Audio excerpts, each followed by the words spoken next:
स्वाहा तत्सवितुर्वरेण्यं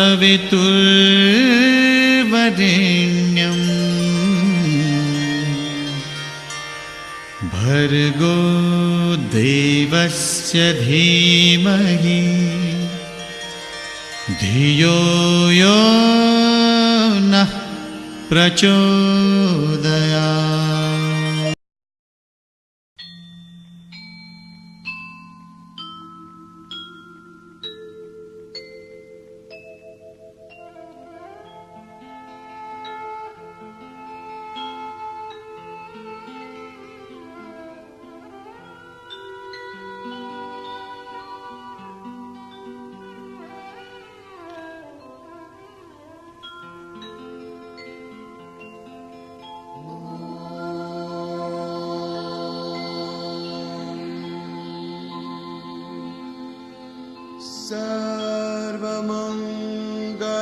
सर्वमंगलमांगल्ये शिवे सर्वार्थसाधिके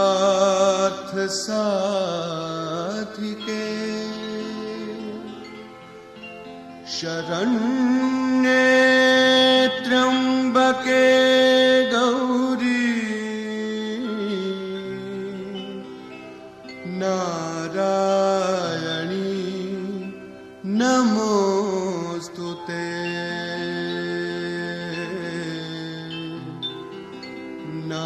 नारायणी नमोस्तुते।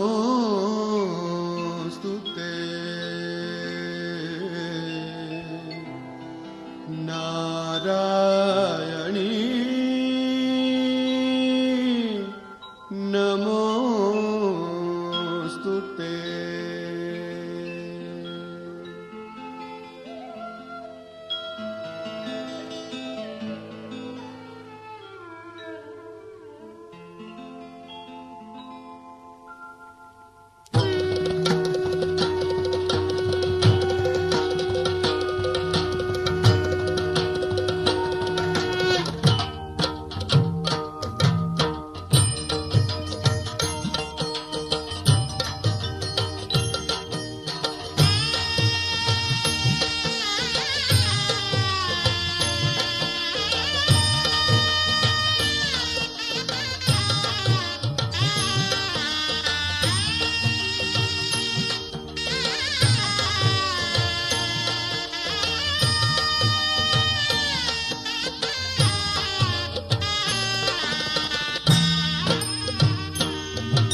जर का क्रोध वाईट आहे तर देवीने त्या ठिकाणी का धारण केला?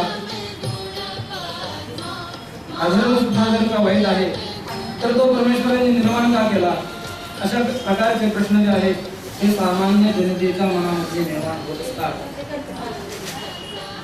तेव्हा सांगतात की ये यथामा प्रवृत्तींते, त्या लोकांना मी त्याच प्रकारे मी त्यांच्याशी वागत असते. मराठीमध्ये म्हणायचं तशाच तसे. दैत्याने क्रोधाने भगवतीची त्या ठिकाणी आराधना केली, विरोध भक्तीने आराधना केली, जगदंबेचा विरोध केला, म्हणून त्या ठिकाणी जगदंबेने सुद्धा क्रोध धारण केला. त्याच प्रकारे त्यांचा उद्धार केला.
भक्तिमय सातारा या कार्यक्रमात मी स्वप्नील तुमचं सहर्ष स्वागत करतो.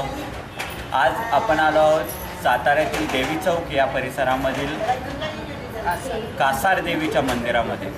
या मंदिराचं वेगळेपण सांगायचं म्हटलं तर हे मंदिर साताऱ्यातील खूपच जुनं असं मंदिर आहे. या मंदिराचं बांधकाम हे त्यावेळच्या काळातील जे बांधकाम कारागीर होते त्यांनी केलं होतं. त्या ठिकाणचं बांधकाम करत असताना या ठिकाणी त्यावेळेची जी सामग्री आहे ती वापरली होती. दगडातील हे काहीसं बांधकाम आहे. तसंच ही जी मूर्ती आहे ही मूर्तीही त्या काळी त्या ठिकाणी प्रतिष्ठापना करण्यात आली होती. आणि या मूर्तीचं महात्म्य एवढं आहे की अनेक राज्यातून अनेक जिल्ह्यातून या ठिकाणी भाविक येतात, दर्शनाला येतात आणि या ठिकाणी दर्शनाला येऊन आपलं मागणं या देवीसमोर मांडत असतात आणि मांडलेल्या सर्व इच्छा आकांक्षा या ठिकाणी पूर्ण होतात. आज आपण या मंदिरात आलो आहोत. काय काय उपक्रम होतात किंवा वर्षभरामध्ये काय काय या ठिकाणी घडतं हे आपण जाणून घेणार आहोत. तुमचं नाव सांगा. रंजना. या मंदिरात काय काय घडतं सांगा. या मंदिरात तर अगदी 9 दिवस इतके उत्सव छान छान असतात. परत दुसरी गोष्ट म्हणजे आमचं वर्षातून आम्ही रोजच प्रवचन, भजन, कीर्तन असतं. आणि ह्या देवी इतकी नवसाला पावती किंवा एक बघितलं की इतका उत्सव येतो. आम्हाला कधी घरातून बाहेर येऊन ह्या देवीच्या मंदिरात बसावं, बोलावं. सगळ्या बायका वगैरे आम्ही गप्पा मारतो, भजन, कीर्तन, प्रवचन होतं. आमचे गोविंद गुरुजी येतात, गोविंद शास्त्री गुरुजी येतात आणि देवीचं आम्ही भजन, कीर्तन, गाणी छानी आपलं देवळात जाईल, बसेल. देवी आमची नवसाला पावती. मूर्ती छान आहे, सुंदर आहे. या 9 दिवसात वेगवेगळे देवी बसवतात, कशावर, हत्तीवर, घोड्यावर. छान अगदी सुंदर कार्यक्रम असतात. कार्यक्रम छान. तर यांनी आपल्याला माहिती सांगितली कशा प्रकारे हा कार्यक्रम असतो. आणखी काही महिला आहेत, आपण त्यांच्याशी विचारू. तर तुमचं नाव सांगा.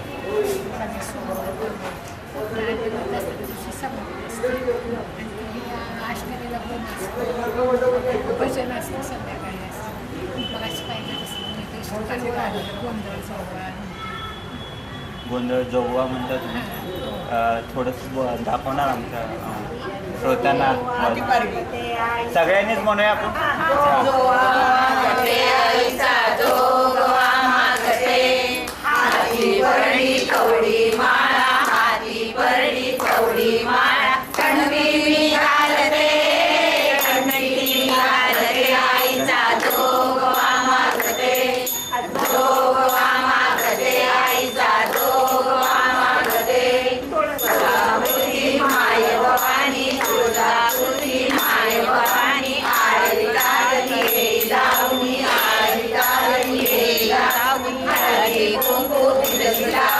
हळदी कुंकू तुळशी लावणी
आपण आणखी जाणून घेणार आहोत देवीचं महात्म्य काय आहे हे जाणून घेऊ.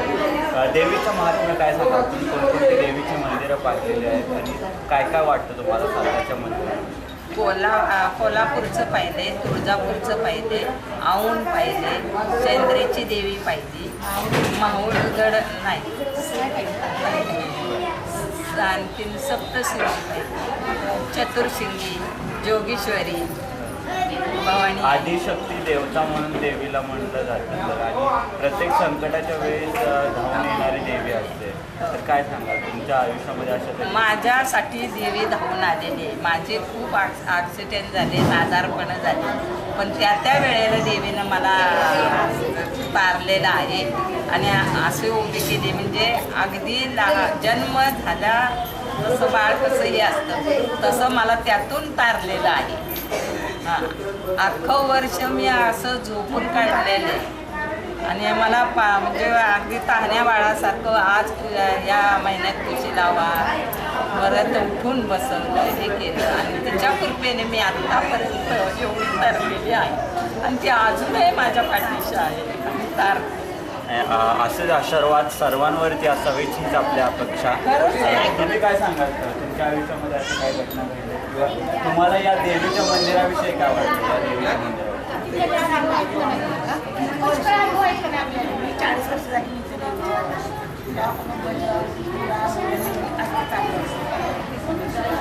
या मंदिरात तुम्ही नेहमी येतात आणि या 9 दिवसामध्ये नवरात्रीमध्ये काय काय असते?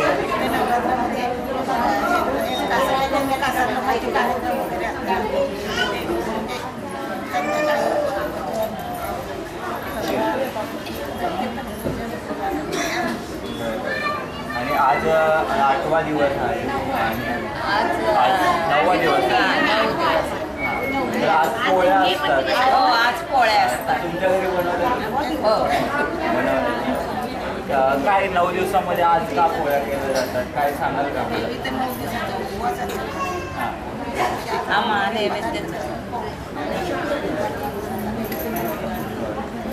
तर अशा प्रकारे घटस्थापना होते. घटस्थापना झाल्यानंतर 8व्या दिवशी पोळ्या केल्या जातात आणि त्या पोळ्या 9व्या दिवशी पोळ्या केल्या जातात आणि नंतर मग आपण देवीला निरोप देतो. पण ही देवी आपल्याबरोबर आपल्या आयुष्यभर आणि वर्षभर आपल्याबरोबर असते. तिचे आशीर्वाद आपल्याबरोबर असतात. आपण आत्ता होतो कासर देवी या मंदिरामध्ये. देवी चौकामध्ये असलेले हे मंदिर अतिशय सुंदर आहे. या ठिकाणी येणारे पर्यटक भाविक या ठिकाणी आपल्या सर्व इच्छा आकांक्षा देवीसमोर मांडतात आणि त्या पूर्ण होण्यासाठी या ठिकाणी देवीकडे मागणं मांडत असतात. भक्तिमय सातारा या कार्यक्रमात आपण सातारा जिल्ह्यातील आणि पश्चिम महाराष्ट्रातील अनेक देवींच्या मंदिरांचं दर्शन घेतो आहे आणि हे दर्शन घेत असताना त्या मंदिरांचं महात्म्य जाणून घेतो आहे आणि आपलं जे महाराष्ट्राची जी संस्कृती आहे ही संस्कृती जतन करण्याचा प्रयत्न करतो आहे. आपण आत्ता आहोत साताऱ्यातील देवी चौक या परिसरातील कासर देवी मंदिरामध्ये आणि आपण आपल्याबरोबर आहेत पुरुष भक्तजन आहेत. त्यांच्याशी आपण चर्चा करूया आणि या मंदिराविषयी जाणून घेऊया. तुमचं नाव सांगा आणि या मंदिराविषयी तुम्हाला काय माहिती सांगता येईल ते सांगा. मी हेमंत कासार या ट्रस्टचा एक विश्वस्त पदाधिकारी म्हणून तुमच्याशी बोलतो आहे. मागच्या 10-12 वर्षापासून मी या ठिकाणी एक पदाधिकारी आहे. हे मंदिर अगदी जुनं पुरातन साधारण 150 वर्षापूर्वीपेक्षा जास्त असं एक मंदिर आहे जुनं. आणि हे मंदिर हा जो ट्रस्ट आहे हा कासार समाजाचा आहे. इथल्या सोमवंशी क्षत्रिय कासार समाज ज्याला म्हणतो ह्या समाजाचं हे मंदिर आहे. परंतु हे मंदिर फक्त कासार समाजाचं न राहता समस्त सातारकरांचं हे श्रद्धास्थान आहे. सातारा शहरामधील एक महत्त्वाचं आणि मोक्याच्या ठिकाणचं हे मंदिर आहे. बरेच याच्यामधले भक्त समाजाबरोबरच बहुजन समाजातली जे सातारा शहरकर आहेत, सातारा जिल्ह्यामधले असतील, कदाचित बाहेरच्या राज्यामधनं सुद्धा ह्या मंदिराचे असे भक्त आहेत. आम्ही नवरात्र उत्सव हा 10 दिवसाचा नवरात्र 9 दिवसाचा हा अगदी मोठ्या उत्साहाने साजरा करतो. यावर्षी नवीनच प्रयोग केला म्हणजे देवीला वेगवेगळी रूपं द्यायची. 9 दिवसात वेगवेगळे रूपं देण्याचा प्रयत्न या ट्रस्टने यावर्षीच केलेला आहे. मागच्या 10 वर्षापासून धार्मिक सामाजिक कार्यक्रमाबरोबरच सांस्कृतिक करमणुकीचे कार्यक्रम हे सुद्धा आपण साजरा करतो. कालच इथं महाराष्ट्राचं लेणं वैशाली गाडगे यांचा एक कार्यक्रम आम्ही इथं काल साजरा केला.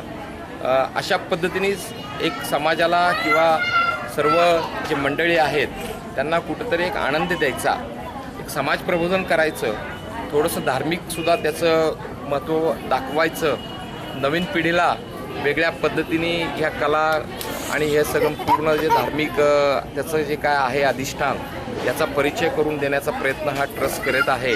आणि अगदी बरोबर आहे. महाराष्ट्राच्या संस्कृतीचं जतन करण्याच्या दृष्टीने या मंडळाचं ट्रस्ट या ठिकाणी काम करत आहे.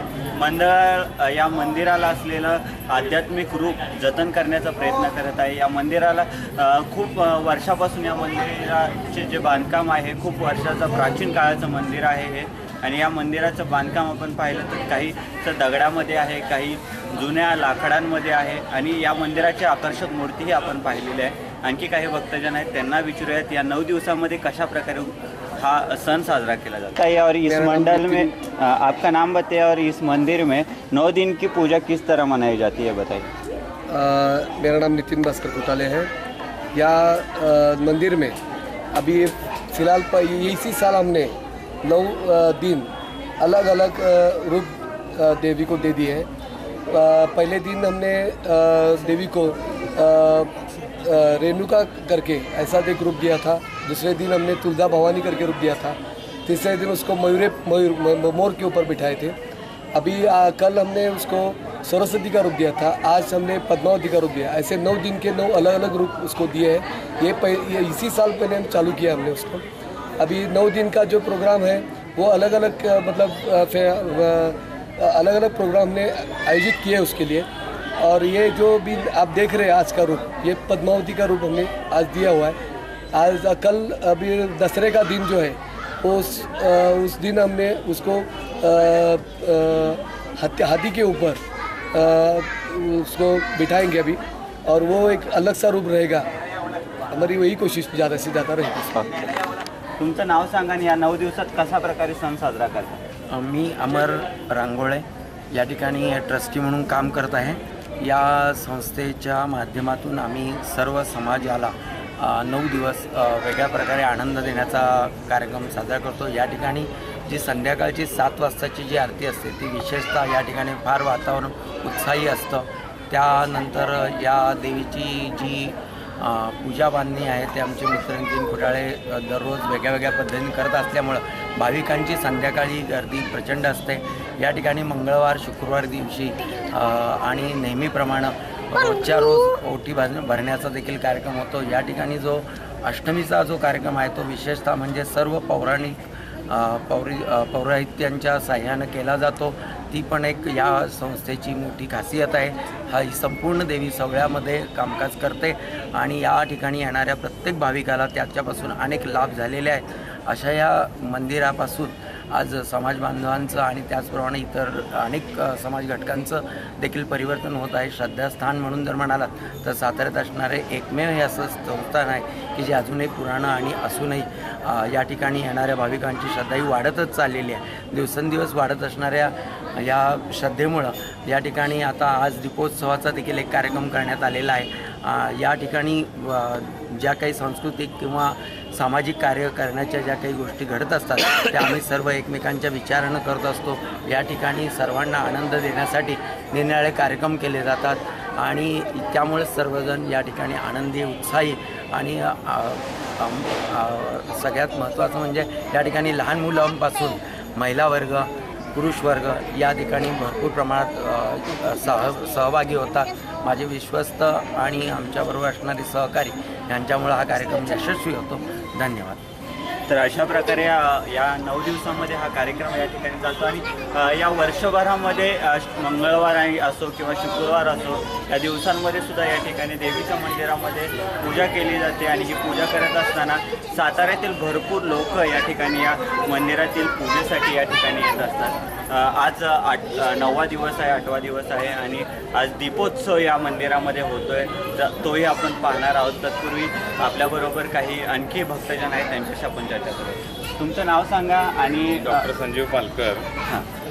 ह्या कासार समाजामध्ये पहिल्यांदा आमच्या आईने महिला मंडळाची स्थापना करून महिला मंडळाचे अध्यक्ष असताना त्यांनी नवरात्र उत्सव चालू केला. तेव्हापासून मग इथं महिलांना हळूहळू जास्त महिला येऊ लागल्या आमच्या समाजात खूप महिला आधी येत नव्हत्या, पण आमच्या आईनं उत्सव सुरू केल्यापासून इथं मग महिलांची संख्या हळूहळू वाढू लागली.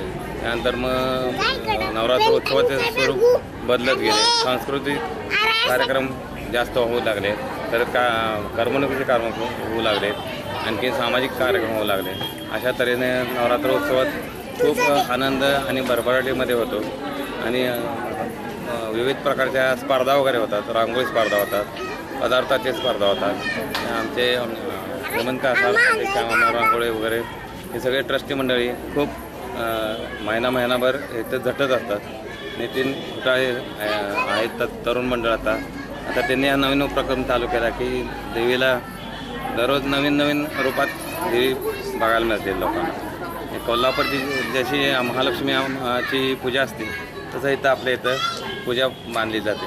अशा तऱ्हेने इथं आमच्या इकडं खूप छान पद्धतीने हा नवरात्रोत्सव अत्यंत उत्साहाच्या भरात आणि महिला मंडळाच्या किंवा अमर रांगोळीने सांगितल्याप्रमाणे तरुण आणि सगळे ट्रस्टींच्या मदतीने हा साजरा होतो. तर अशा प्रकारे हा सण साजरा केला जातोय. नवरात्री हा सण साजरा केला जातोय.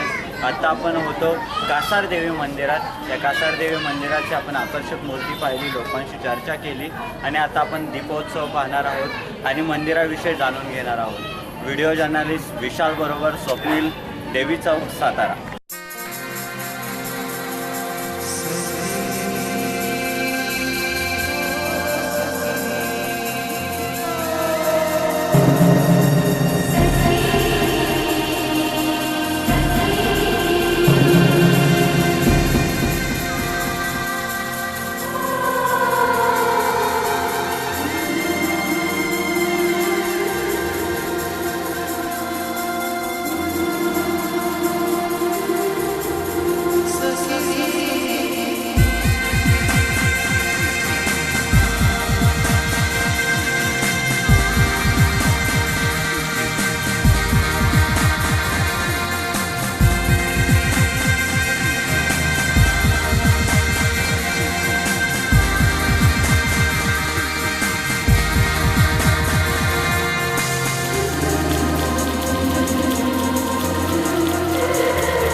देवी सुरेश्वरी भगवती गंगे त्रिभुवन तारिणी तरल तरंगे शंकर मौली विहारिणी विमले मम मतिरास्तां तव पदकमले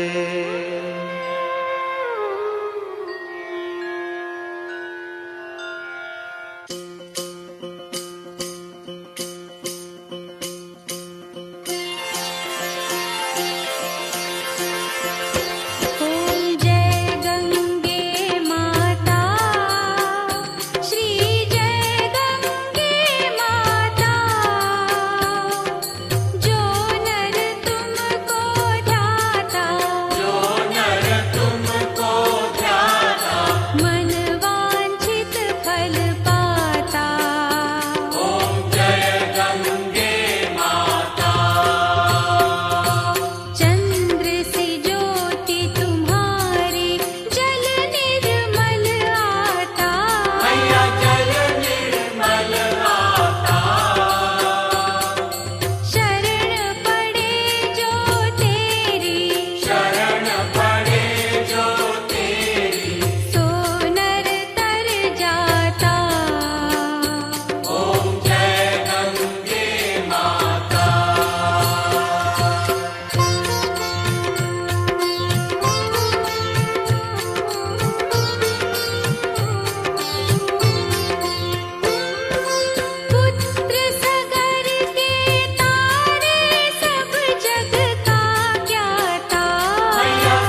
स्वहा